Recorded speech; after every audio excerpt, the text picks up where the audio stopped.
Ah, freedom.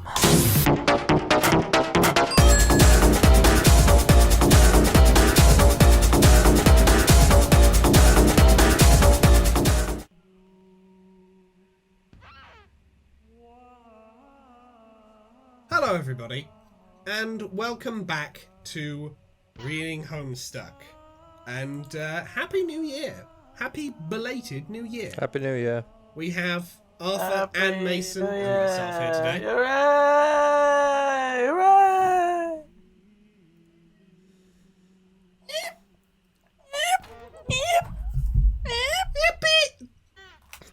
Please don't make that sound. It is deeply unsettling. Just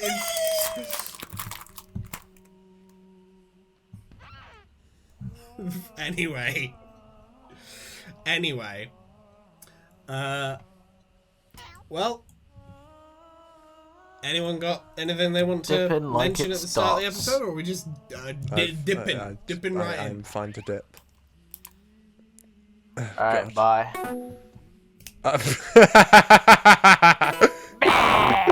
We shout. Good one. You just. I don't know why I wasn't expecting that. That should not have worked. And yet it did. My time away from this over Christmas has dulled Your my sense for nonsense. sense for it. I don't know how I didn't see that. Precisely.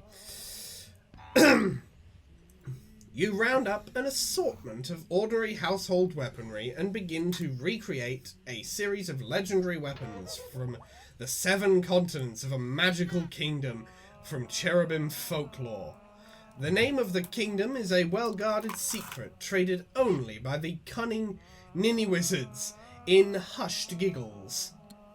If you beheld this kingdom, if you even knew its name, you would understand stupidity no human ever has, for it is said that any mortal who listens to its melodious, perfectly as absurd syllables will achieve instantaneous dumb-lightenment.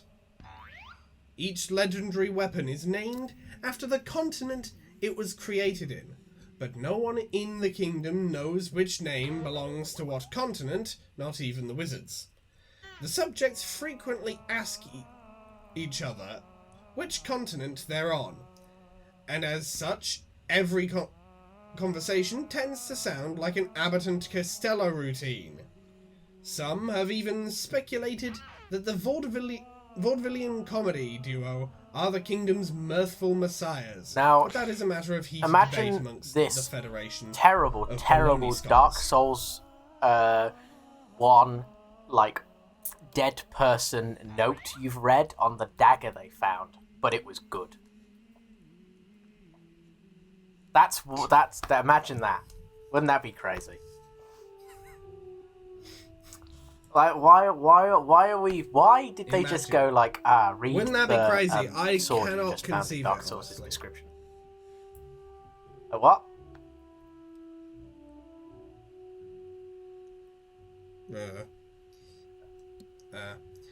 The Warhammer of Zillihu. There she is, forged in fire by the smiths of Pipplemop, commissioned by the sage lord of Wazinjay fiefdom in the realm of the snargly Is that an Among Us on our shirt? McGuffins. You made the Warhammer of Zillihu. Oh, you really are the Warhammer fantasy. You did it, Horus. You really are the Horus heresy. My goodness. You know, this, all of this that is name for happening that. right now feels very, very necessary. The battle spoke of Zilly. Like, I feel. Yep, this I feels don't very mind- necessary and fun. don't mind something being unnecessary if you're gonna take like a dive into the world and be like this is a bit characters, but like we're not even exploring characters. Andrew Hussey is like, wouldn't it be really funny if after we have this insane fever dream where all the characters go literally batty, why don't? Well, yeah, but I mean. But the fever dream has taken a hard left turn into full lore dumping on sudden artifacts and weapons. No, the fever dream has taken a hard left turn into a brick wall and is just staring at it. It feels like the idea of a disguise here is to so you have to disguise it. Pour rainbow paint on it. Like, I think the point of this bit is to make fun of people. So basically, who are just making fun of extended edition fans. The world fans. building front loaded and dumped into my fucking ass.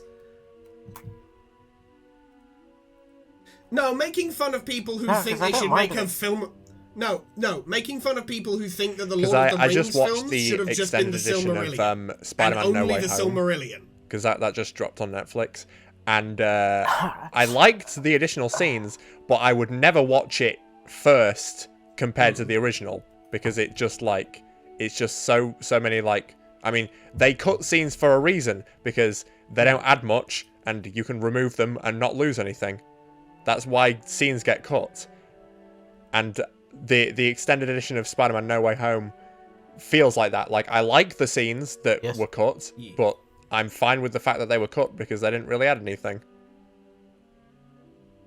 Also, it began with a video from Tom Holland, Tobey Maguire, and Andrew Garfield, which, if you don't know that the latter two are in the film, entirely ruins that. So, yeah.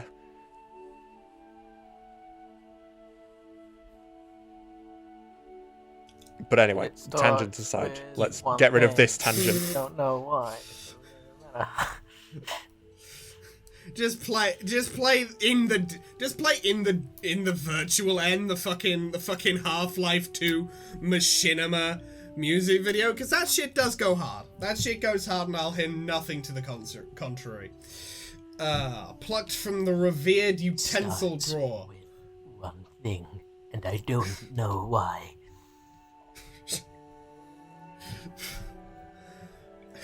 I'm now just imagining Aerosol Sprite fucking off in the hills singing. I'm doing in the shadow end puppets on my after laptop fucking screen Fafetta right now. exploded. Keep myself entertained. Aqueous Sprites doing like the fucking the other half of the vocals. Yeah. Anyway, plucked from the revered utensil drawer of none other than the chieftain of the Trifle-Toot clan himself, polished to a gleam in his loincloth by his devoted Abecedarian butter squire. Behold, the battle-spork of Zilliwut. Can I read the next one in a Dark Souls NPC voice? You know what? Sure, here's the flintlocks of Zillihow. Here's... read away. Oh, hello, Hunter. Each was handcrafted by the senior-most artillery hermit of the hallowed Shundermoist Caves, to be mounted in times of peace upon the royal Burble Monk's personal placard of Dwib. Lo, the flintlocks of Zillihow. Oh, Hunter. Yeah, nice. The cutlass of Zilliware.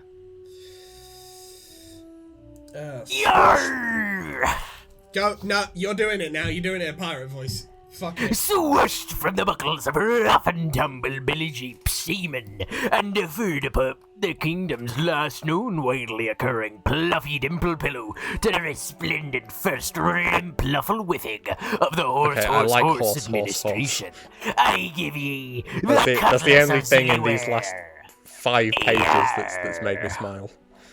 That's... Like when Arthur said horse, I was like, wait, what? Smile. Just express any positive emotion. They don't know the rules, but I do. Another one? I thought there was only... Don't they know the rule of four commitment's what I'm McGuffins? dreaming of. You can't have No, more they're than doing. four. No.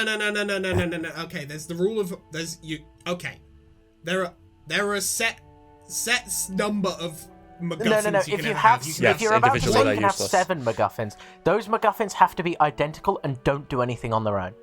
Yeah. Okay. Well, not necessarily Chaos Emeralds, but Okay, well, they have to be much more shit on their own.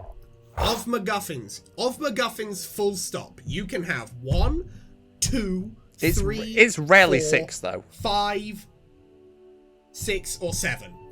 Beyond that, you are getting a bit silly. Yeah. Okay, Beyond that, but the you rules are are if you have more than 5, they aren't allowed to do very much on their own, Yeah. and if you have less than 3, they have to be like That's why. integral to the world. That's why Sonic function. Boom Yeah, Rise of they have Lyrics to Like be- sucks removing because it one has fucks 8 the McGuffins. world. Yeah, they have to be the god thing. And they do literally nothing. Cringe. Well, no, to be fair, that does follow the rules then. But 8 is a cringe number to have McGuffins for. It's why Sonic the Fighter's flopped. Anyway, Arthur, do you want to read this one in a pirate voice as well? Yeah, sure. But my It's personal a rule for blunderbuss. McGuffins is 1, 3, 4, So 8. 7, or more, but not Yeah. more than 9. 1, 3, 4, and 7 are the best ones. You can have 8 and 9. Yes. But then it's a bit odd. Like, you can have the pieces of 8. It works. They're just a thing. And you can And you only can have 10 if they're rings. Yeah, that works. You can only have 10 if they're rings. Beyond that, on any front, cringe. Yeah. Run it back. Oh, Anyway. As for the most priceless squippy clinkor is mine for the famous whooping volcanoes, owned and curated by the distinguished Maximilian Hot Pocket Pucker Shuttle Jr., and then packed to the brim with hilarious travelling grief misers explosive Winklepork snuff. Ta-da! This be the blunderbuss of Zillywig. Yarr. Can I do this one? Unbreakable. A real hard sword for a real That's hard weird. dude. One thing. Yeah, It go was for it. And I said to be don't know forged, why. but Doesn't-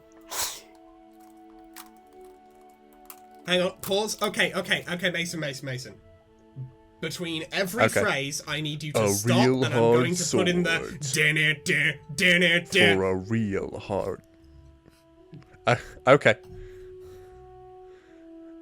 Okay, no, make the Okay. phrases longer than that, please. We're gonna be here all day. Yeah, just do it on the A full stops. real All the hard commas. sword for a real hard dude. It was said to be forged by a Japanese master over the heat of a roaring manga fire. It was cooled in an enchanted spring where virgin horses bathe. And yeah, this is still just Dirk Sword. Anyway. Oh, there's more. And Dirk's just dead. Me too, Dirk. One thing, and I don't know why. Me too. Okay, I like this.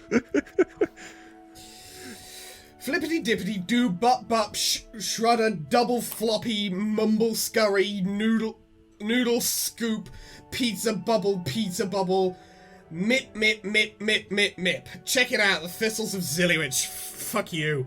Yeah, that was alright. all yeah. work and no play makes me have a migraine. It's fucking MF Doom! It's fucking MF Doom, but they covered him in fucking lead-based paint. Did we mention? No, we didn't, because we've cut the audio. I do not like the font they chose for the Z. It is the Nazi Z font. Yeah, Remove, true. change that. Please change the font. Anyway, for good measure, you decide to make Zillywave and Sawhu, just to be on the safe side. Someday you'll look back on this decision and say, thank God I did that. What next? Oh, do a fancy scent. What are you doing? Beatboxing. Super. Super. MF Anyway. Doom. Super. Fair. Are you sure that's really a good idea? Fancy Santa is already such a piece of shit. Maybe let's try not to get carried away making shitty things even shittier than they need to be. Wow. A metaphor. Okay, you make a Zilly Santa. I guess that's fine. As long as you only make one. Gee, I wonder what they're going to do. Oh, wow, how predictable. Super. Oh, fuck, you make a bunch of Zilly Santas. I wish that had just said, oh, fuck you. Oh my god. Yeah, it really should have just been, fuck off. Yeah, Christmas is over. Okay, kids, I think it's time we move this along, don't you? Hello? Fucking teens. Also no response. Okay, that's terrifying. Oh, I've heard that laugh before. Hang on a fucking tick. Hang on a moment. Well. Looks like the chickens have come home to roost. God damn it.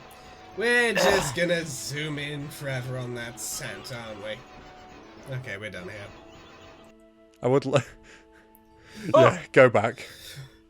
Oh, thank God, my eyes. My eyes are salvaged. Oh, you return... I can actually see the text now. Safety of Act 6, Act 5, Act 1. Were we still You know what? Actually, no, Just that's to Caliborn. suffer. Okay, Arthur, you take the black text here. You return to the safety of Act 6, Act 5, Act 1. You finally slip out the fabled peach-birth trance and of the jolly bollocks, and cease quaking in the food sandwich froze of the goof jester tongues, stubborn though they were. Let us never speak of Act 6, Act 5, Act 2 again. What the fuck? Why we're still here, just to suffer. Every night I feel my arms, my legs. Yes. Just me too. The fucking crunch on that. I can't even do it. I'm laughing too much. Anyway. Just... what? What? What? No! Please don't type in the narrative prompt. You can't fucking do that! Do what? Go backwards! Backwards, stupid. It's forwards after all the trickster shit happened. It's like Willy Wonka. You gotta go No, forwards I to mean go back. backwards by an act. I guess an act. I hate the things I'm forced to say and acknowledge as real because of you. Well, I can go back all the acts I fucking want. The acts are kind of meaningless anyway. Besides, trickster mode was getting obnoxious. No, it wasn't. Oh, yes, it was. No. Yeah. No. Let's not do the quiz, yes, no. Okay, this joke is going on too long. It was great. It was the best thing I ever unlocked from your bullshit monitors. Don't erase the only awesome thing I ever saw these assholes do. Aside from dying. Oh, what are you talking about? I didn't erase it. It's still a thing that happened. You think I have the power to make something unhappen? I have to be a wizard to do that, and we both know perfectly well. Magic is fake as shit. I want to see more candy antics, you awful fuck. Send me back forward to the next act. No way. Oh, and incidentally, I didn't authorize you to send that lollipop. Oh, what? You don't approve of my juju? Approve of kids doing something kinda like drugs or making dumb plans to get quadruple married and have babies? No, I don't approve of that. That's surprising. No way That's to make surprising progress. from Hussey. You don't just give the heroes some cheap, game-breaking candy and let them blast through the whole adventure and all their personal issues. It's a Deus Ex Machina shit you were trying to pull. You don't just give the writer self-awareness so that they can absolve themselves of the thing that they chose to write. That's some Deus Ex Machina shit they were trying to pull. Oh, I didn't do that. Caliborn did that. Shut the fuck up. Did I do that?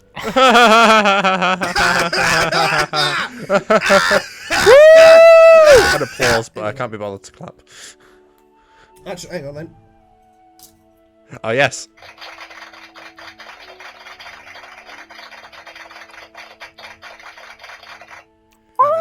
There's a soundboard now. I have a sound box now.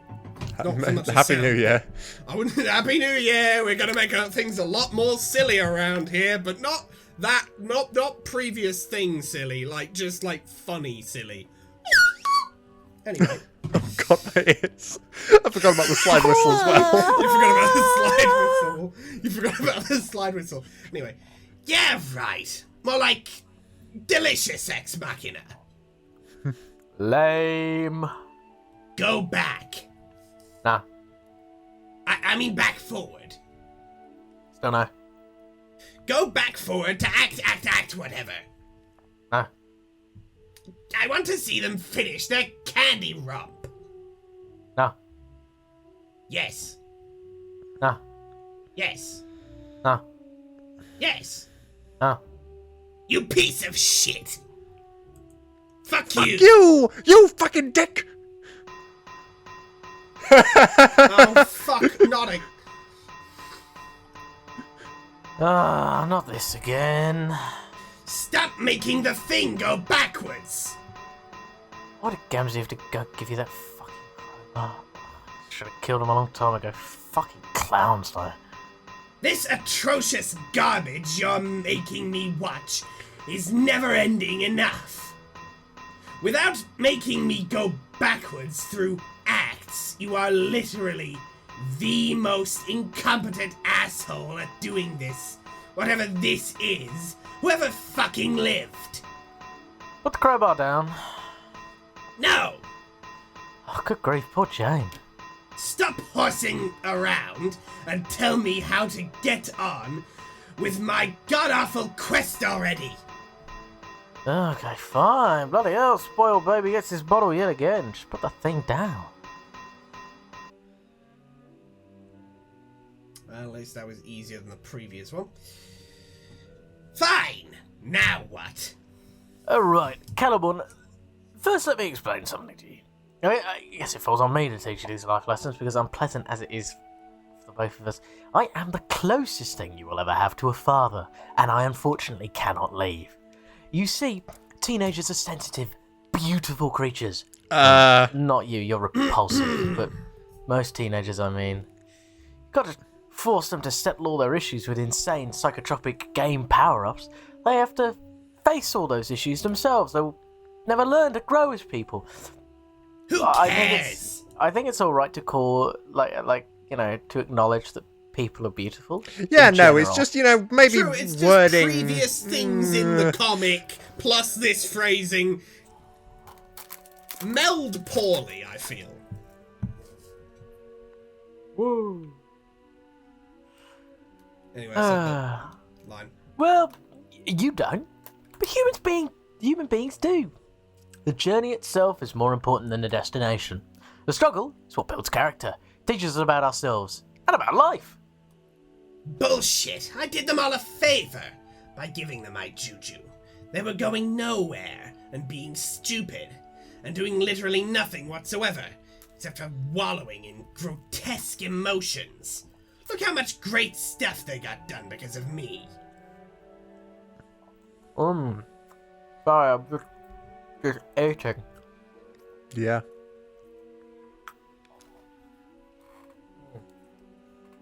Cool. What are you eating? Yeah. A packet of oldie cheap ass chocolate chip cookies and a bowl of microwaved peanut butter. I dip the cookies in the peanut butter. And now they are peanut butter cookies. Exactly. It is delicious. Now that's Wise. Science. Wise. They call me the chef. Dish Yeah, science! Of course you think you were doing them a favour. You're an alien. And not to be racist, but I mean so is your sister. But she thought the juju would be a great boon for them as well, but she was wrong. So you cherubs are predisposed to love all this trickster crap. All that goofy, squeaky, candy-coated nonsense is a critical part of your people's mythos. That sugarized silly junk sort of embodies the unified field of absurd platonic ideas to the cherubim. So when you see expressions of it in reality, of course you're going to go apeshit. That kind of stuff is freakish and disturbing to humans, so those aren't our ideals. What? Furthermore, it can only be seen as a boon from an asocial species. You never have to deal with other people. So if you lick a magic lollipop that flips a switch in your brain that says, all my problems are solved, I guess maybe you think that's fine for cherubs, but if you're a human, you haven't actually solved anything. By the same logic, it's not much of a boon to humans' physical journey either. Using an item that allows them to start manically powering from point A to point B isn't doing them any favours. I have no idea what you're talking about. Oh, Scott Pilgrim.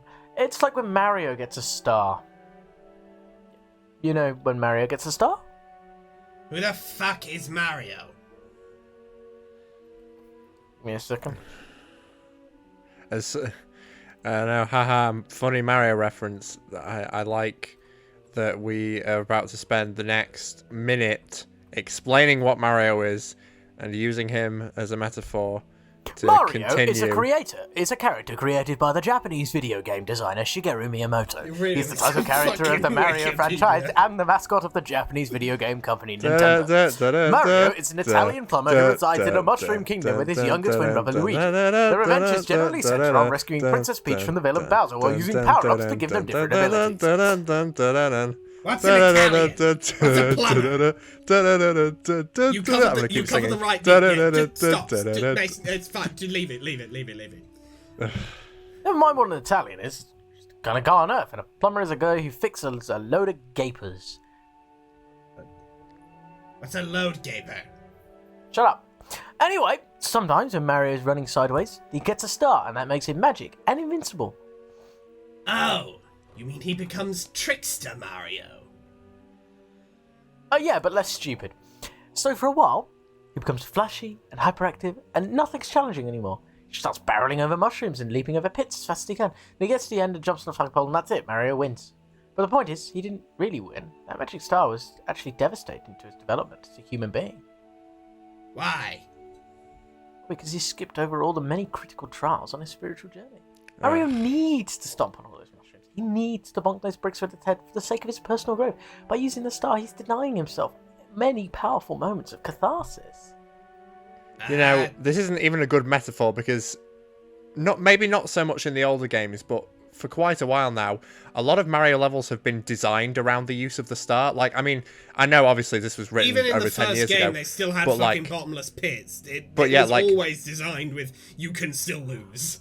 If you think of Mario Wonder, and I know Mario Wonder just came out, and this came out over 10 years ago, but like there are levels in Mario Wonder where you get the star and it's designed for you to use the star. Like the star, it's not a secret. It's like it's designed to test your like reflexes by having challenges that are of no consequence to Mario when he has the star, but there are also obstacles that can still kill him, like bottomless pits, for example, or there's like a wall behind you that is like following you. It lasts like 10 seconds anyway. And the whole point of the Mario Star is you get it and it's a short reward. Well, no, here's the thing. For quite a while now, if you hit a block that contains an item or maybe another coin, when you have the star, it instead gives you another star. So the challenge becomes to hit the next block in time to get another one to continue the chain. And that's definitely happened since like New Super Mario Bros, which was definitely before this came out. Super Mario. There's the I think in DS there's the giant wiggler level where when you have the star it makes blue coins follow behind you, so you keep getting chains of stars and you keep getting the blue coins, and that's like the challenge, even though it's just for a reward. The point still stands that this is I see what the metaphor he's trying to make, but it's not entirely founded on like factual evidence. I mean, to be fair, I'll be real, Mason. I don't usually like to be the person who's just like, oh, it's not that deep, stop analysing things, but in this case, I feel like we do need to just say it's not that deep, because Andrew Hussey quite clearly did not think any of this through past, like, draft 3 at most. Yeah, clearly. It's like, I haven't seen Pulp Fiction, but I know there's a scene in Pulp Fiction where Christopher Walken is talking about Superman, and or maybe it's Kill Bill. I can't remember. Also, which we're one. discussing this, and the literal next line from him is, I don't know, maybe Mario isn't the best example. Yeah, well, there you go then. To be fair. We did just... I think this is more a Scott Pilgrim reference than anything. Yeah.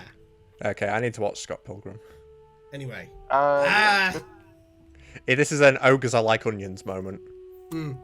What makes sense? Onions have layers. Ogres have layers. Anyway. In a way that is. It makes sense. That's a good metaphor. Anyway, well, I don't know. Right. You were taking so long. I had another cookie. That's fair enough. I can't blame you. We did have a bit of a sidebar there. I don't know. Maybe Mario isn't the best example. I'm not sure if Mario really even has a soul. He's kind of a one-dimensional friendly cartoon plumber. Maybe this stuff doesn't quite apply to him. But these aren't one-dimensional plumbers we're talking about here. These are teens. As we know, teens have big feelings. I can't take any more of this. The discourse with you has been even more grating and unpalatable than usual. You said you'd help me speed up my quest, but all you did was trick me into hearing another conversation, in which you indulge yourself to an extent which I cannot even believe. I'm going to hit things with my crowbar again. Oh, no, don't do that. Jane is still nursing a wicked hangover, you ass. Then be useful to me! I feel like this opportunity to have the narrator interacting with themselves through the villain could be really good. But because they've made the villain really whiny and shit, and the narrator like a overbearing arsehole, it just doesn't quite click. Every interaction is going to go the same way because of this dynamic. It's just going to be, hello, I'm going to talk about things I want to talk about. Who did you do? And then the other guy's going to be like, stop it! Stop talking about that! I don't like you! I don't like anything! I don't like any of this! Give me what I want! Give me what I want! Or I'm going to throw a tantrum! And that's been every interaction so far. Yeah, Homestuck's full of a lot of things that could work. Yeah, I think honestly... I guess that's the nature of writing. A lot of ideas have the potential to be good. You just have to be good at writing. Yeah, the thing about potential is when you say it has the potential to be good, what that means is it's not good yet. Sonic 06 had the potential to be good, let's be real. And yet it is still ranked amongst the worst video games ever. But that's for another video. That's for another video. Why the pirate? Why the pirate here? In this scenario? I just be having a bit of fun. Has it ever occurred to you that ye quest in its limitless tedium and thankless busywork were designed to facilitate ye personal growth, to prepare ye for the ultimate destiny beyond this game? I like how you completely skipped my line. Yeah, it's fair enough that you're having fun. Because I was making shadow puppets against my computer screen like half an hour ago. Yeah, fair. I done be pillaging your line. You just completely skipped my shit. Anyway, fuck it. No! Anyway, didn't you say one time I was incapable of growing? Oh, right. Well, has it occurred to you that I might have been designed to fuck with your head and serve as a punishment for being a horrible little shit? Did it ever occur to you that I was gaslighting you? Yes, that occurs to me every second I think about it. I have tolerated many aggravations, and I'm prepared to tolerate many more. Hooray!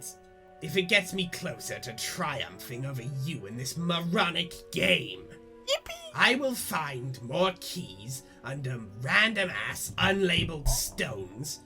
I will watch another 1,000,000 hours of numbskulls whimpering about their romance not coming true. I will even endure more of these patently ridiculous acts, even though they appear to mean nothing at all.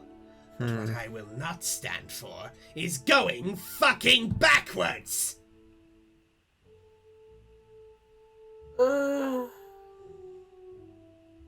Fair enough. I already told you how to accelerate your viewing. What? When? There's 2 pence of glass there. Take your crowbar and smash them. Oh. Yeah. I forgot. Is that really the only way to go to what's next? So that I can put my plans in motion?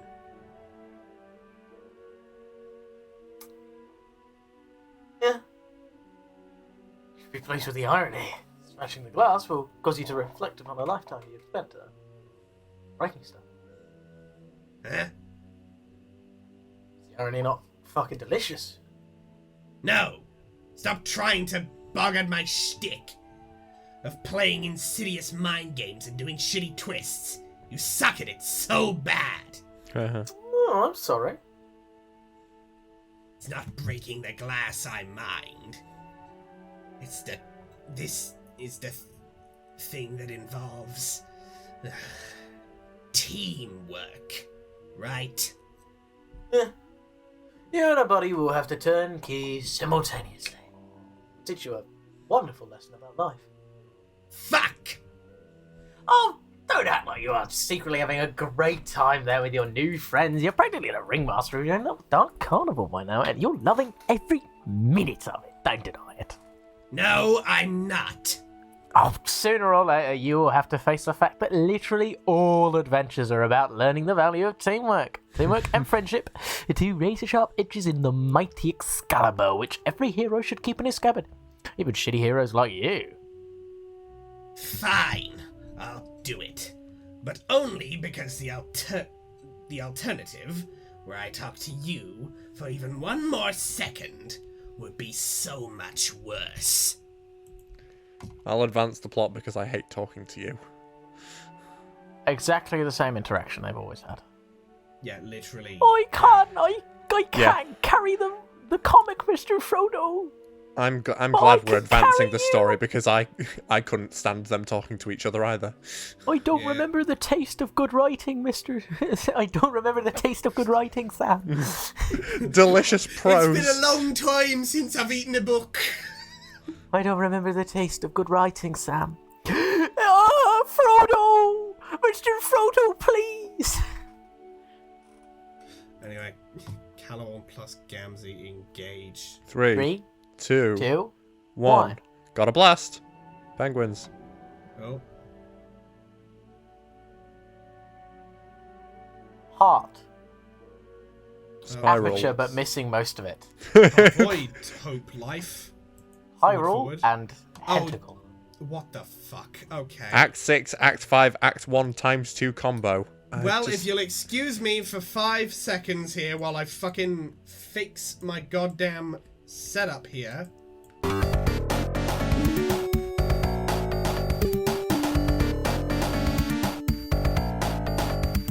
What are we supposed? Do we like? Okay, right. How do we advance? Do we click on one at a time? Fucking I don't know. We're back. That's what's puzzling me at the moment. Okay, well, let's fucking see. And why is that one at Watch an it angle? shrink them back immediately. Oh, thank God. Oh, if it did, I'd scream. If it did, I would actually legitimately scream. Well, I'm no longer able to use OBS to be able to read the text better, so fucking here we go. Oh, it's like I'll a take book. Jane. I'll take Jane. You take Dirk, Arthur? If you know. Yeah, sure, yeah. Alright. Guess we go Jane. this way. That's I see now because the that's arrow is Dave. pointing diagonally Wait, upwards, oh. so it's like a book. So it's like Yeah, left page, so right it's- page. Yeah, okay. So it's Jean. Yeah, there you go. What? What happened to the lollipop? I dropped it. I think it fell into the crypt. Good. Oh. Zoo-wee mama! Hey! Alright, Arthur, do you want to take Roxy? Mason, do you want to take Jake? Yep. Alright. We seem Wait, to what be was better to Roxy's suffer. voice again? It's our lot in life. Drunk girl. Drunk Valley Girl-ish, I think was Oh, the so general... you're telling me I can't do this voice? Yes, I'm telling you, you can't do that voice!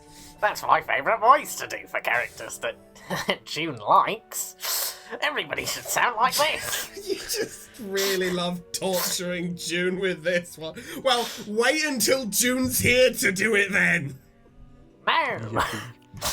You know what? Fuck it. You fuck it. I I know don't. June watches these videos. As for right now, with the faff I had to do with OBS to get this fucking sorted, I do not care. You can go ahead with that voice, Mason, C3PO. Yep. Go ahead. Very terribly sorry, sir, but he seems to have picked up a slight flutter. Roxy, What? I take it by that disgruntled series of letters that you're feeling about as cruddy as me and Jane right now. Yeah, Jake. Welcome to Hangover City. Population's extra chumps beside me for a change. Well, you know what they say about misery, and how it supposedly enjoys company. No it doesn't. It enjoys a wet towel draped over its head. And this talking. Hi-yo! Point well taken. Oh, stop being so chipper, dude. Do you feel like shit or not? Indubitably. Rest assured, it feels like a brood of anxious vermin is making its most valiant effort to escape from my skull. Oh, lol, Jake. English. For the hangover, everyone. Slow clap. Pardon? I'm just saying, if you're hungover for the first time, please do the experience justice. Just giving suffering a bad name. I will say the multicolored lights from my computer strobing directly into my eyeballs aren't helping the matter one freaking bit. SMH. No, not literally, because Jake is here. Look, fucking Christ, Jake. Here's some sage advice from a veteran of substance abuse and its delirious consequences. Don't use your fucking skull top when you got a hangover, you dork. Well, I wouldn't, but I just gave Jane my only other device. I don't know how many times I've told her to keep more than one computer on her, but no matter what, in case of situations just like this. Why does she want a computer? Is that who Dirk's talking to now? I don't know. Maybe. She's not exactly talking to me at the moment. Not that I can blame her. Oh, we're switching back and forth. Oh boy. Oh my god, there's quite a bit of... So, It gets Best worse when there's movie so much fucking ever. text on screen. yeah, like reading is fun, but like too much. So, best birthday ever, or best fucking birthday ever? Ha! In the interest of appeasing the irony gods, let's go with the latter. Whatever role I played in ruining your party. Sorry about that. Oh lord, that's the last thing I give a shit about is my stupid Sweet 16. What a farce. I was trying to act as if we were all living normal, well-adjusted lives, albeit in a marvelous fantasy setting populated by skeletons. And if only we just had some cake and wore some hats and blew out all the candles in one big puff, we could pretend all the problems we had with each other would magically stop existing. And the most horrifying thing of all is, I actually got my wish. Thanks, Calliope. Oh well, I'm sure she had good intentions. Oh my fucking god. I still think I've been pretty lousy to you. I had my head up my ass for a while there. By the time your birthday came around, I was kind of freaking out about Jake. I thought I had the situation under control, but I didn't. Not just with Jake, but with respect to pretty much everything. I understand. Boy, you really let him have it back there. Sorry. I guess so. Yeah. I had a similar meltdown with him earlier. I'm not gonna lie. It felt really good. Yeah. At least, it did at the time. Only wish I could have stayed as lucid as you did during our transformation. How did you manage that?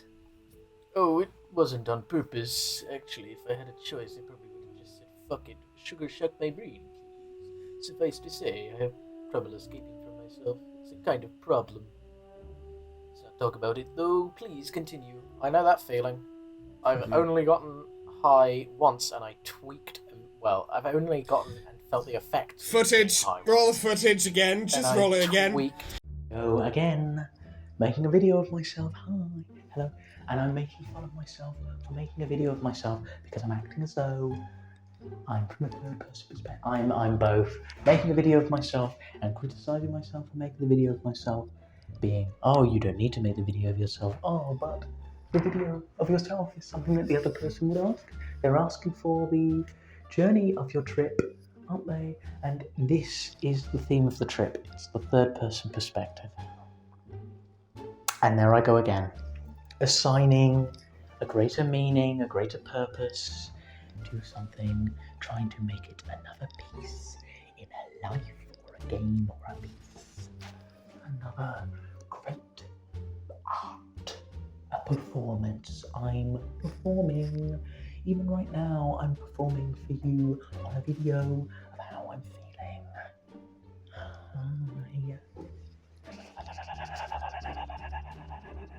Trying to give you an idea of how I'm feeling. I'm shaking a lot.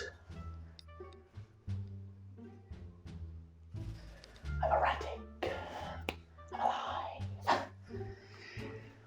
I like being in the bathroom with a big mirror because I'm able to look at myself. And even when I'm recording myself right now, I'm acting. This is really useful. This is oh, and there I go again. No, finish the thought. This is very useful because seeing multiple images of myself is like separating out the people within myself, the layers of thought that I'm acting out constantly. And I can't let them keep, that's the first thing or the whatever layer I was going to say. And then the next layer was me going, oh, there I go again, doing that, assigning a greater purpose. It's like there's a lot going on. And there I go again, those lines. There's a performer, an assigner, and there he is, the assigner, the knower, knowing things. I'm acting as though I can't know them. The mocker, the mockery of what's going on. He mocks what's occurring because he says it can't be understood. You can't understand it, you're you. So there's the one who thinks he understands, who's saying all of this. I'm acting as though they're separate people to give a better narrative and platform for what's going on, to make it more understandable, to make it more digestible, comprehensible. Again, all of these things. I'm going to send you this video. Anyway, yeah. Lots of layers. Okay. So instead of keeping my cool like you, I just started gushing over him like a love-struck loon, surrendering any sliver of dignity I might have earned by telling him off earlier. I just cannot believe some of the things I said.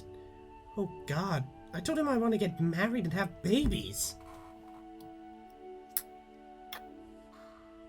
Yeah, but, I mean, to be fair, by the time you came looking for me, all three of you were saying that to anything that moved. I know, but it's one thing to write off something you say as into an altered state of mind, but what makes the admission so mortifying to me is I actually meant it. And I'm sure he must know that by now. And now I feel so humiliated, I just want to die. I wish I could ask him to shoot me right here, so I could bring myself to say a word to him. Somehow I don't think he's up to that task, which is doubly unfortunate since that's literally all we came here to do. Speaking personally, I could probably run this sword through my own dick before I could bring myself to kill Roxy, even for her own good. So, when the chips are down, I guess that's how much of a badass I am. Woo! We are all such winners! Yeah, our Moxie's off the fucking charts.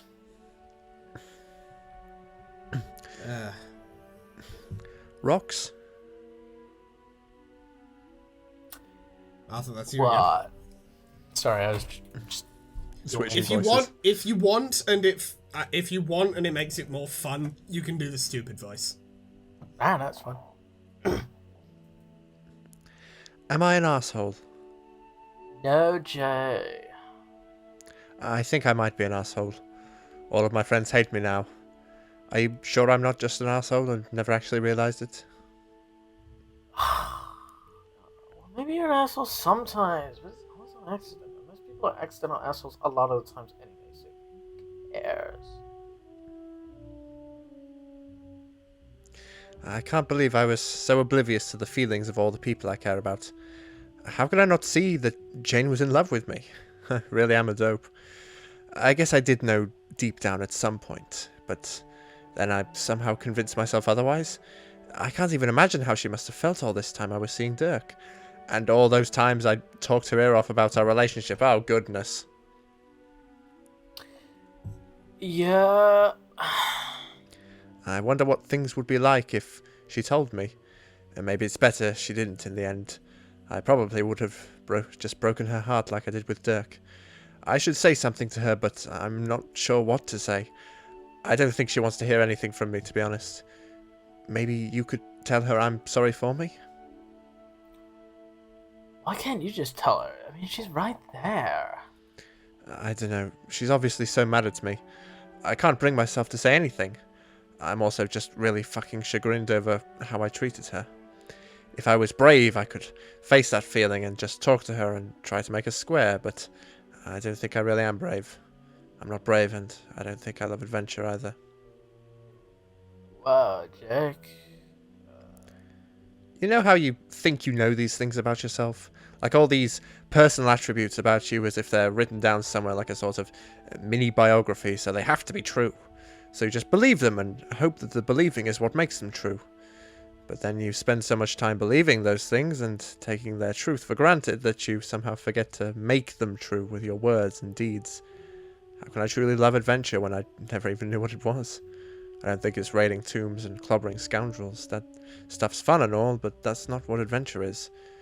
Adventure is... it's something else. It's doing the things I'm genuinely afraid to do, but can't. Because I'm a coward.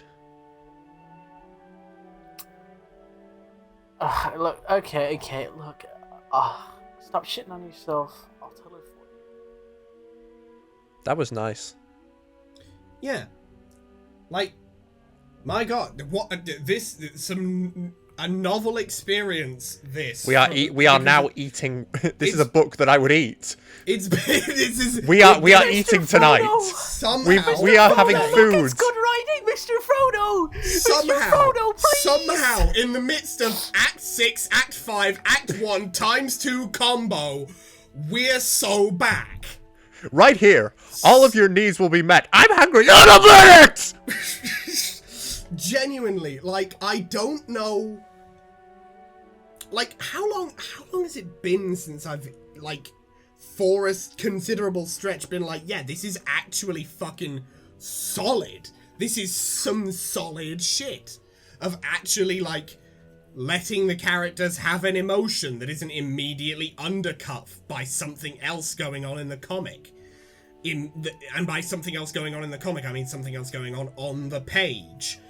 Like, it's been, like, since probably before Intermission 3 at this point. Maybe early Act 5, Act 1, the first one. Or Act 6, Act 5, Act 1, the first one. But, like, we're cooking! We're cooking again! I'm enjoying the comic! My God! Like I said, the characters are the best part. Yeah, I think we've been real harsh on Homestuck recently. And when I say harsh, I mean harsh on the parts of Homestuck that we weren't currently reading. Because I feel like we did just... what we're doing right now is coming out of a very large dip. Yeah. You know? Like... I think Act 6 intermission 4 was the low point, was the absolute lowest ebb of that whole thing, and we've just been trying to climb out of the hole ever since. And now we've reached the lip of the hole again, and we're back. I didn't know there was this much green in the whole galaxy. Anyway, Arthur. Gene, you know, we probably should have talked about this Jake stuff a long time ago. Tell me about it. I don't know if I was kidding myself all those years that there was a conflict of interest between us or what. Same. Oh shit, my guests are here. Oh. Mason, God damn it.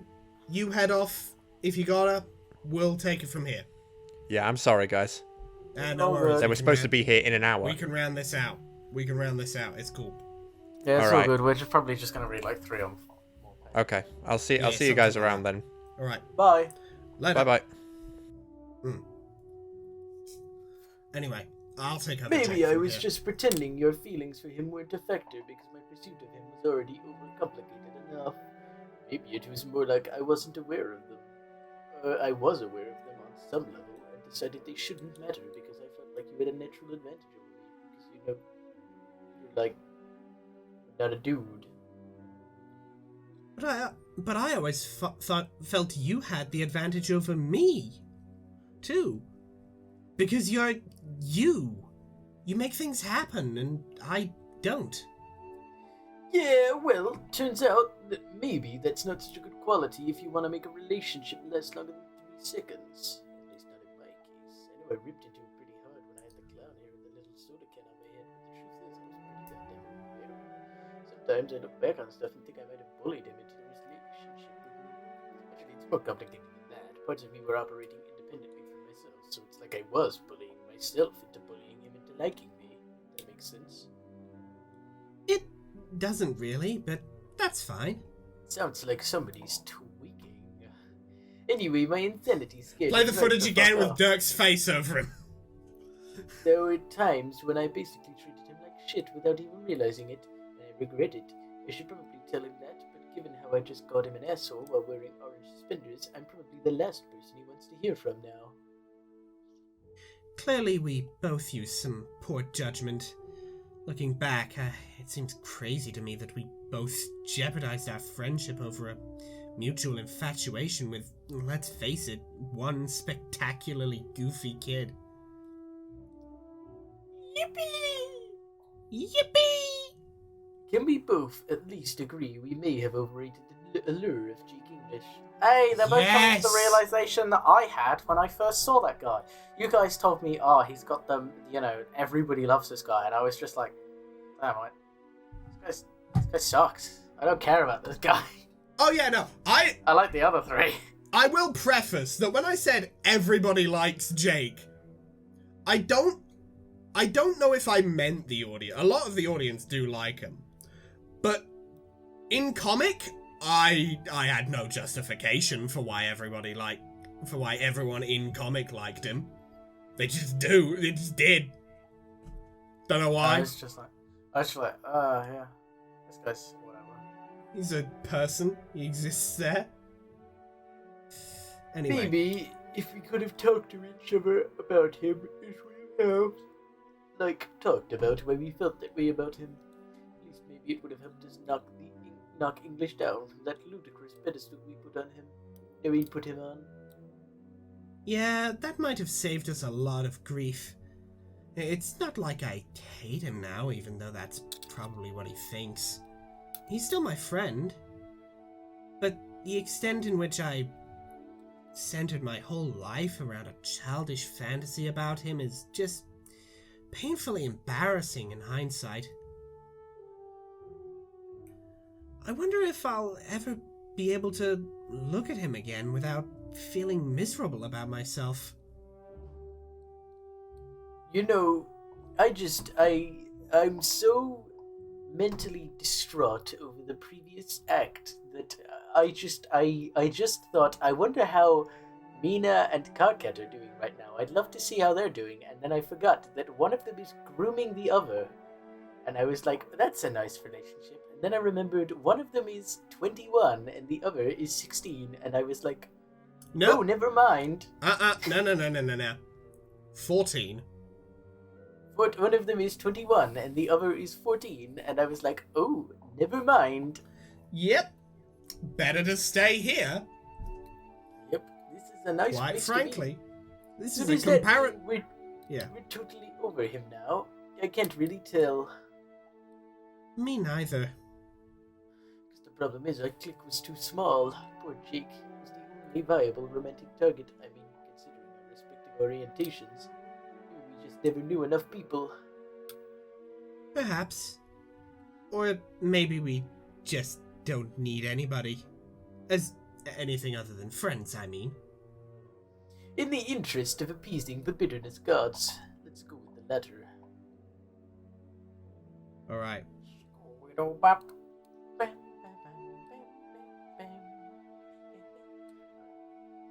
What was the cool voice? Hey Jenny, how you holding up, girl? I feel like garbage, but otherwise fine. You killed yourself yet?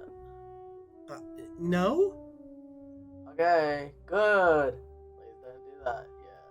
I got a personal backstage pass to the Jake English self-loving tour, and I'm in no condition to take the full brunt of his lamentations, but I'm the only one here he's talking to, so a little support here from my bestie. What is he saying? He wants me to relay an apology, because he thinks he's not brave enough to say it, like 10 feet away. They're on his stone bed, he thinks you're pissed at him. Oh man. I don't want to do this. What do what? An awkward tell him I said sequence of apologies through text messages. Okay, that's a sane answer. What should I say?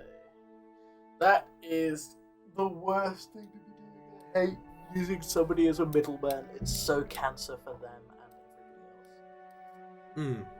I mean, to be fair, Jane is actively Yeah, no, I that's don't what I'm want, saying. yeah, like, and then Ross saying, was like, yeah, okay, no, we're I'm going to really facilitate happy, these two actually speaking. Thank God. I was like, oh, They are developing as people. My God. yeah, except that John English guy. Well, he might. Yeah, I mean, he is kind of. He is well, he's recognised he was being a bit of a fucking dipshit prick. He's growing on that front of being like, hang on, no, I've boned it up here. I may have done something I didn't mean to do. Anyway, okay, that's a sad answer. Anyway, sure. Did you say your line? Oh, no, I haven't. Tell him I said we'll talk about it later. Like, after we're dead. Okay. Well, maybe I won't say that last part. Okay. How's it going over there? Oh, fine.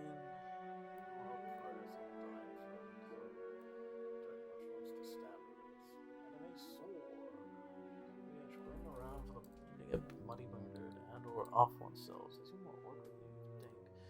But it's kind of a drag. Specifically about a headache. Wow. Janice is dumb.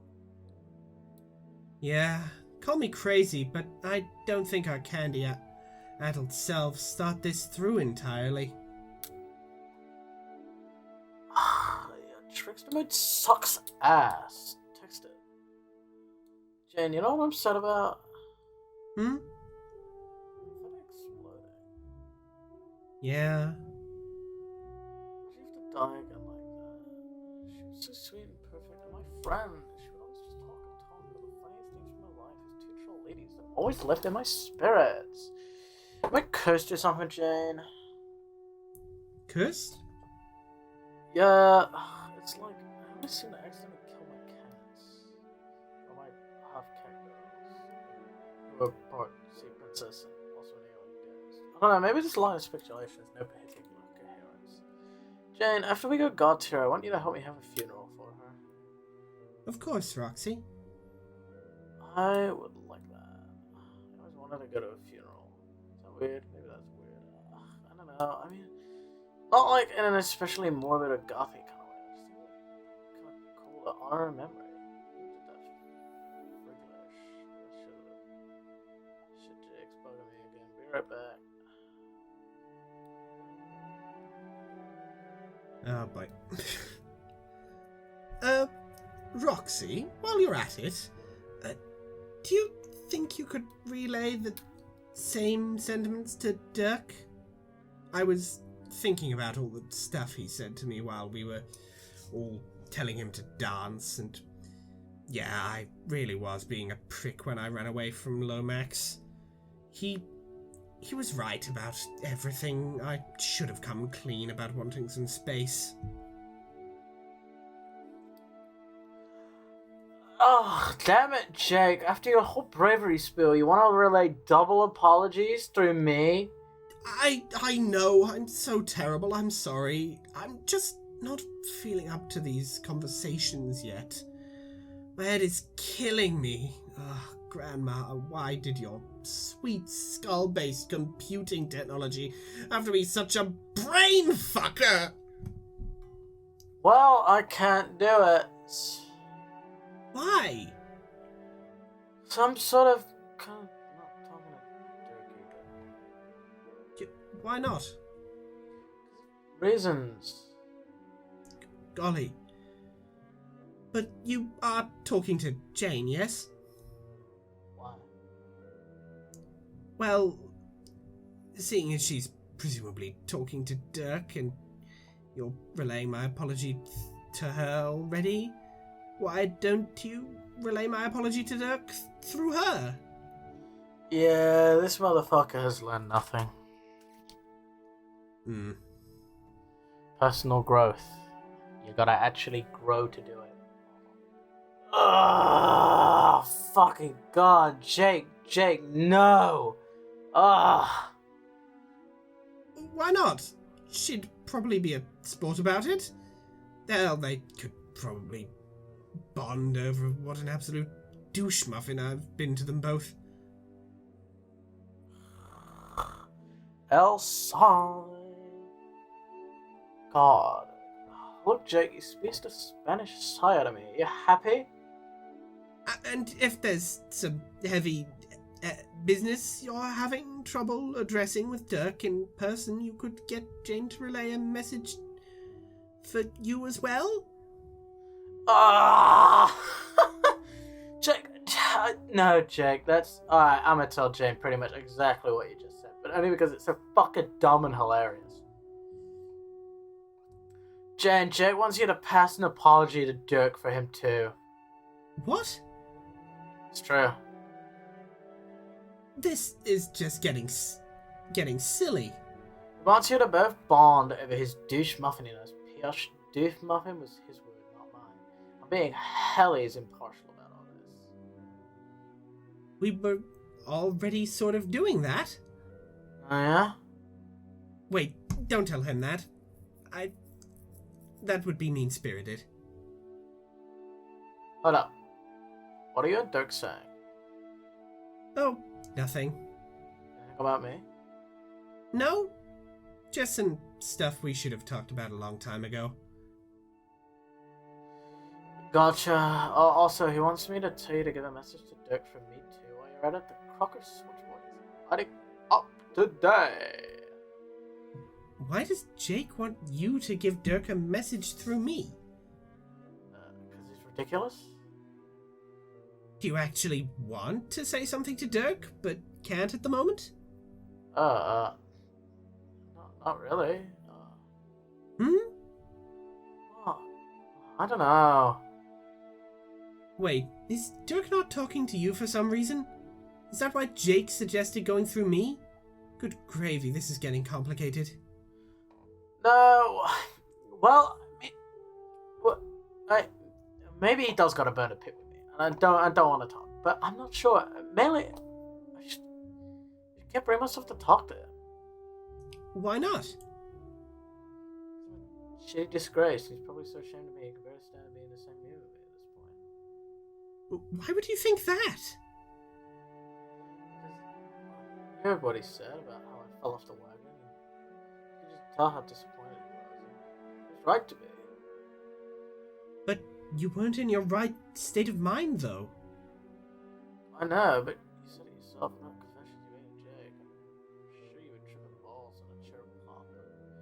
Really just enabled you to do what you really wanted to do, so... What did I do at the moment Jake snuck up and owned me with that magic puppet? I was like, yeah, let's get smashed up my way!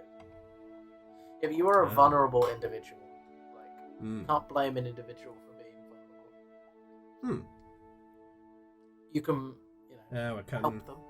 cutting to this version of Jack again. I love scratching. Uh-oh. Having a go too. Caliborn. Well, not Caliborn, Lil Cal, but Caliborn related. Anyway. Great. I hardly wasted a second before giving in. Here I thought I was actually over that. The second I'm given the slightest justification to drink again, I say, fuck it! So it turns out I didn't stop wanting to like I told myself. But I still wanted to, and I was pretending I didn't. That was a tough girl act.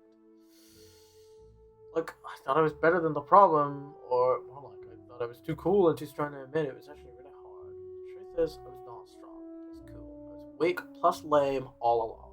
Now, Dirk knows that too, and for some reason, letting him down feels like the worst part, which is equally lame and weak, because I should care for my own sake for how it makes the dude see me, but it's still like it really bothers me, man. Jake, again, hold on, please. As somebody who got over like a drinking problem, it's fine. Yes, I want to drink when I'm given alcohol. I had a drinking problem because I liked drinking. It's nothing to be ashamed of. Of course, you're not gonna have a drinking problem if you don't enjoy it. Yeah. Well, there's always, substance abuse. Some people are a lot more vulnerable to it than others, to the point where it can get you into that sort of holding pattern, even if you don't like it at all. Well, but you don't start abusing substance. You don't like drinking. You don't become a heavy drinker if you didn't like drinking. People that don't like drinking don't drink. Understandable. It's understandable sentiment, but yeah. I think we're probably going to end There's nothing here to be for today. ashamed. Yeah, it's fine. There's nothing to be ashamed of for feeling bad for when you're given the opportunity and you're in like a more vulnerable state or a more relaxed state, and you give it a go, and then suddenly you realise you've lost control of it. There's nothing to be ashamed of that. It happens because you like doing it, and you just Or again, step back. Or again, liked past tense. Or liked. Now you're you in like the holding doing pattern. You like doing it when you're doing it. That's the thing. You enjoy it, whether you like enjoying it or not. And there's nothing to be ashamed of there. You just... Yeah, it's just a matter of personal development is a struggle. It's a struggle. It takes a while. Takes a lot of effort. I'm going through a bit of a time of trying to pull my shit together as well. You take steps forward and steps back. Yeah. Every you hit stumbling blocks every so often. Nothing to be ashamed of for hitting a stumbling block. It's a matter of getting back up and still going in spite of the stumbling blocks. Even if you do relapse sometimes, or things do sort of fall backwards. It can seem like a sort of a Sisyphean, sort of I'll never get to the top kind of situation, but maybe there is no top, and it's just eternally just moving away from a bad thing that's hurting you. But if you move away, if you keep moving away from it, don't have an opportunity to hurt you as bad as it used to. Exactly. Even the reduction of pain is still an improvement over not reducing it. Yeah. Even if you never get to sort of where you initially hope your target is, even if you never manage to get there, improvement's improvement, Yeah, exactly. Alright. But yeah, look at this. Homestuck's actually got us talking about something actually positive rather than Andrew Hussey, wood chipper, Yeah. But, you know. Like I've always said, I like some of the characters. That's it. Yeah, it's the character interaction. When you It's put the the characters in a box. It's the fact that we're back to the character interaction outside of, like, the entire... I think, really, the thing that was... I think the thing that kind of sent things downhill was... Act 6 Intermission 3, like, many of the characters just ended up, like... The only way I could really look at them was as Andrew Hussey mouthpieces of just like, this thing's bad, this thing's bad, this thing's bad, and Andrew doesn't like it. You know? And that's just all several of the characters from that intermission boiled down to being. You know, Matuna, Cancri, Cronus, just to name 3. Just to name the 3 big ones. It wasn't super interesting. I don't know. I think the comic. I stopped caring about the story as soon as they introduced time travel. I mean, well, from what I remember, if you stopped caring there, you didn't care in the first place at all, and you're just along for the ride, having a good time as it goes. I was semi-interested when it was like... Just like... I think I really stopped caring at all about the story when we got on that ship, and it turned out that Jake and like the ectobiology the stuff, adults were clones of them, and they were clones of the adults, and I was like, yeah, don't care. Yeah, I get that. Bootstrap paradoxes are not a good writing thing. They are... I've kind of warmed on it, if nothing else, just from the schlocky Doctor Who brain going on. I like Doctor Who. Going on upstairs in my fucking skull, because Doctor Who does dumb shit. I'll be real, Doctor Who does dumb shit like this all the time.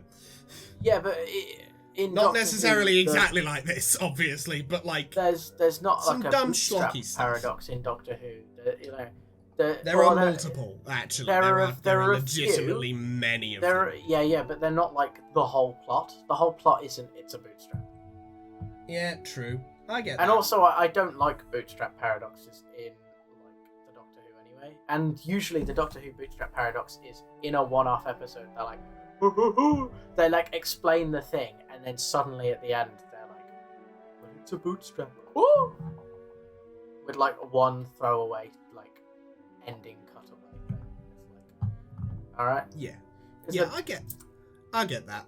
A bootstrap paradox in of itself should only be used to explain something until the actual explanation is given. Bootstraps don't work. I can understand that. I can understand like, that thought process. You know, I disagree, but I understand. I get that. I like a bootstrap paradox when it's like people think it's a bootstrap, and then as they go through, the like cut in is finally revealed, and you're like, oh my god. What? And then it can be really good like that. Like people think it's a bootstrap, but it's not. That's when it's used well. Like I say, I get that. I get that. Disagree, but I get that. But like, Intermission 3, like more than half of the characters I just never wanted to see or have interact with anyone ever again.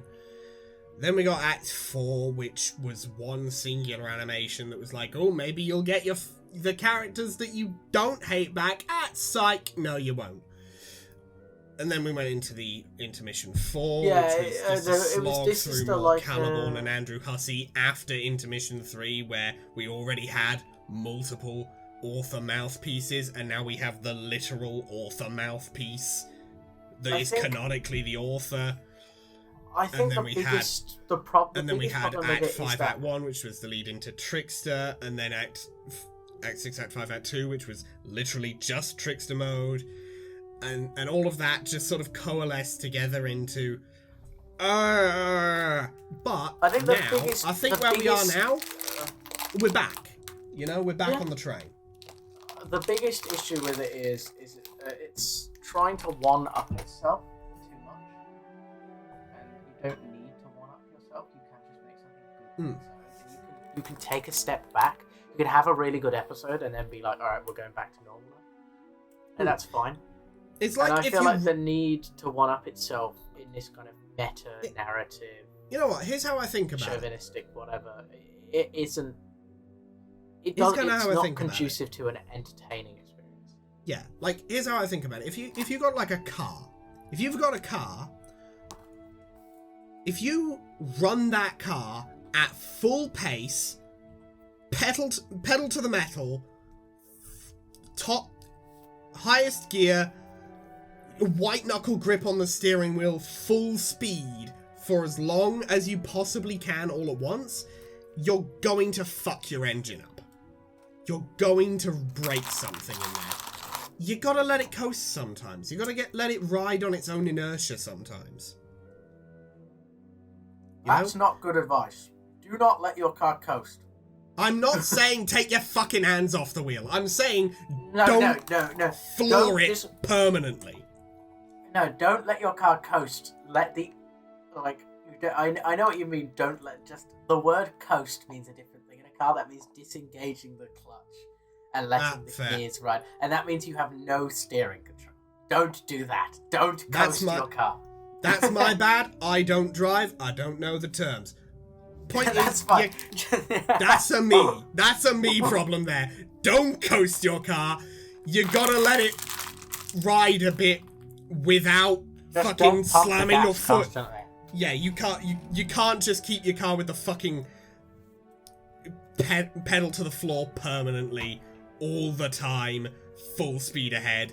You've gotta let it just go normally at a sane speed, at a middling speed, and just... Alternatively, a good metaphor is Go. drive for the speed for the location. Drive for the speed for the point in the story. I mean, true. But even on a motorway, you don't want to... Even on one of those German motorways where it's like, yeah, there's no speed limit, you just go. Even on those, you can't just 100% full speed go forever. You will break down and no one will appreciate you being there. Yeah, you've got to... And Yeah, you'll you probably pick a get in a fucking accident. You pick a speed, you go that At speed that when point, people are around, you slow down. you might as well let your car coast. At that point, at that level of full speed forever, you might fucking as well. I have used my entire gas, and now I will disengage the clutch. I will disengage the clutch, close my eyes, and remove my hands from the steering wheel and pray. And it doesn't work. It never works. Don't do that. You cannot just even flow your way out of this one. Anyway, yeah. I think, the obsession with meta-narratives and that chauvinistic kind of approach to it. Yeah, I feel like kind of... Yeah, I feel like I'm smart because I'm talking about this from a meta perspective isn't conducive to a good story, but it is very conducive to the time. I feel like it reminiscent can be. of the time. I feel like it can be. No, I'm saying If you're not it's not conducive to ultimate clever clogs about it. Yeah, no, that's what I'm saying. Like, the obsession with it isn't conducive to a good story. It can be done well. Yeah. You know, Starship Troopers, the film of that, is literally just a satire, meta-narrative on the entire opinions that the book guy gave. Yeah, and all that shit. It is a parody like, of Heinlein's original book. Yeah, and it's like all a meta-narrative. The whole fucking thing is literally making fun of the delivery and the props and all of that are literally about making fun of everything. Yeah, and that's but great. If they had a line in there, which it literally has the protagonist turn to the screen and go, "Robert Heinlein, your book was bad, and we're making fun of it right now," it would kind of have ruined the bit. I don't know. It really depends where you put that line in the film. To be fair, kind of could have got. Because if you know, one of the guys is being eaten by a bug, screaming, and then he goes, "Robert Heinlein, your book was terrible." Ah! and then died. Okay, that could have been funny. That could have been funny, but it would kind of shattered the whole fucking thing apart regardless. Yeah, I it feel would like have the certainly problem. broke the glass. Yeah, You that's know, the other thing as the well. Once problem you break is, the with fourth the- wall, you can't rebuild it. I feel like the thing is, with a meta-narrative is like a joke. If you explain the meta-narrative, it no longer works well. Yeah. If you make But, the the meta-narrative other thing as obvious well and is- have someone turn to camera and go, I'm the narrator and I'm going to explain the bit, it just kind of breaks down. Yeah, the other thing as well is once you break the fourth wall and you become too comfortable breaking the fourth wall, nobody cares anymore. Yeah, like, it nobody's just interested becomes... in the... You're not like, you either don't care about the comic, the actual content behind the fourth wall, or you stop caring about the guy who broke the fourth wall. And in this case, neither. I don't care about either. Like, literally, there's only one character that can break the fourth wall over and over and over and over and over again constantly, and people are just like, yeah, this makes sense, and that's just what he is. And that's Deadpool. And you're not Deadpool. Well, there's a and even difference then, there. And even then... There's a difference there, because Deadpool's shtick is that he breaks the fourth wall and no one else acknowledges it. Whereas we're breaking the fourth wall and it's being acknowledged.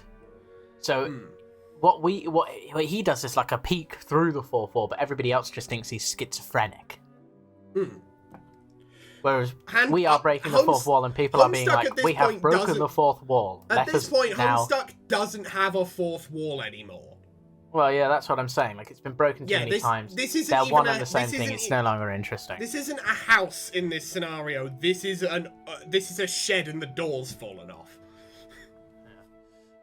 This is a garage that's been abandoned for years. Anyway, let's wrap up. Yeah, let's wrap up. But suffice to say, shit's picking up again. Mood is rising once more. I'm also. It'll be nice to take a break from Homestuck content and do that fucking 1,000-Year Vampire session. Yeah, just have some fun with it this year. Yeah. Anyway, if you like this video, hit that like button.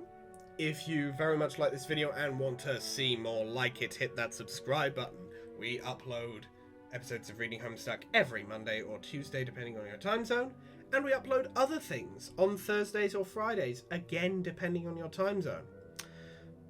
Other things like, and we're going to be doing, and this is going to be probably the first, maybe second extra Thursday video of this year, the second Trollsona video.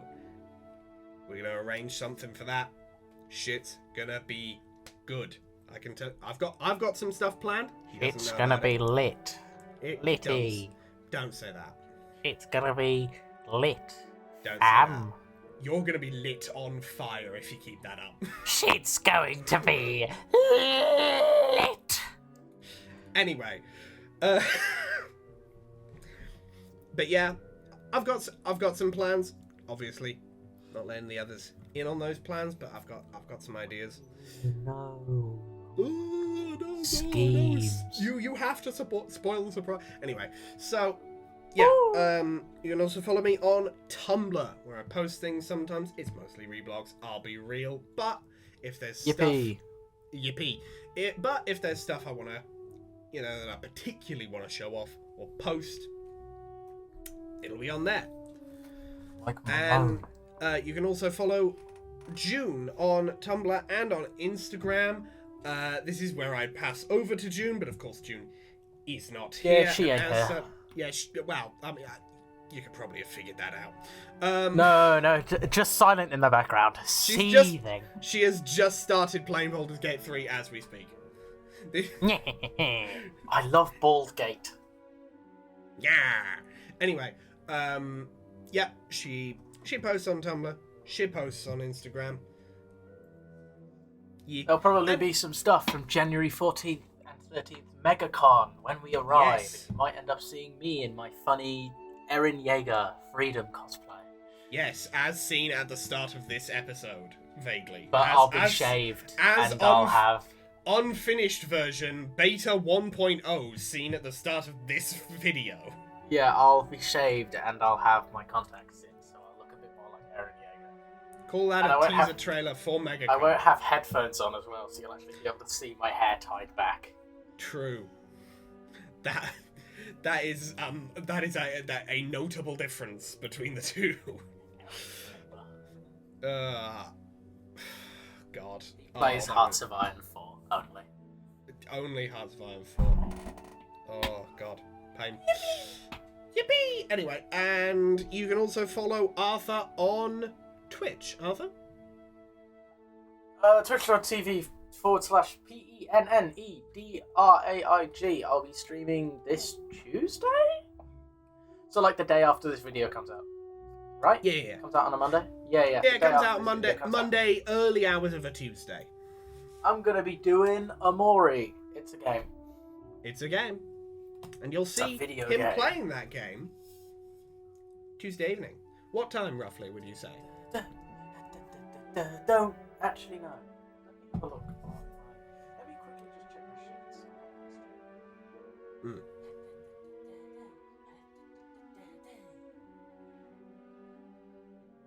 Allow me to just not be a fucking idiot. Yeah. Fair. Mama. Ooh. I didn't mean to make you cry. I'm not back again. Carry on. I'll just cut ahead to when you've got the time. Yeah, cool. Okay, literally I can do any time, so I'll probably start 6 p.m. GMT, so that's 12 for the 12 for the west west side and 1 for the east side Americans, and fuck if I know for. I think if it's 12 for the west, if it's 12 for West Coast, Is it 2 hour difference? Yeah, it's 2 hour difference between. Okay, so it's West it'll and be East 12 Coast. for the west. Good job. It'll be Good job, 12 mate. for the West Coast and 2 for the Est Coast and 1 for you mid-fucks. For people living in the Mid- it's the mid. It No, really it's is the mid. Midwest. The Midwest. Yeah, it's the Midwest. The Midwest is just the Midlands for America. It makes anything that takes place in the middle is where all the boring stuff that nobody really pays attention to happens. I'm sorry. Who cares about the mid? Nobody. We Nobody want cares extremes. Extremes. You know? You want either New York or California. Or, in the UK's case, you want either Newcastle or you want fucking Essex. London. Yeah. Or London. Anyway, we will see you in the next video. Yeah, bye. Later. Scooby-Doo.